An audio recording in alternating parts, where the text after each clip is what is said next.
Hello, good morning. मी सुषमा. स्वागत आहे तुमचं माझ्या चॅनलमध्ये.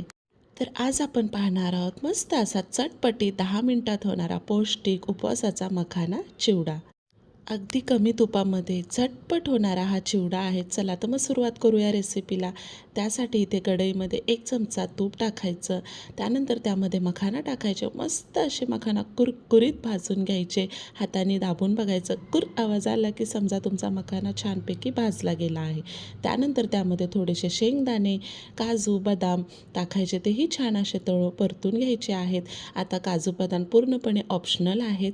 त्यानंतर त्याच कढईमध्ये 1 चमचा परत तूप टाकायचं. 5-6 हिरव्या मिरच्या टाकायच्या तुमच्या आवडीप्रमाणे तिखट.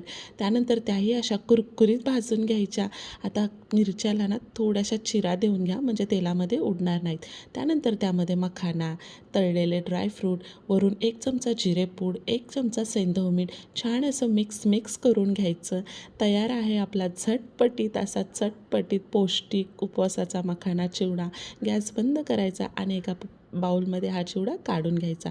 4-5 दिवस आरामात टिकतो. नक्की ट्राय करा. आवडल्यास लाईक, शेअर, सबस्क्राईब नक्की करा. थँक्यू.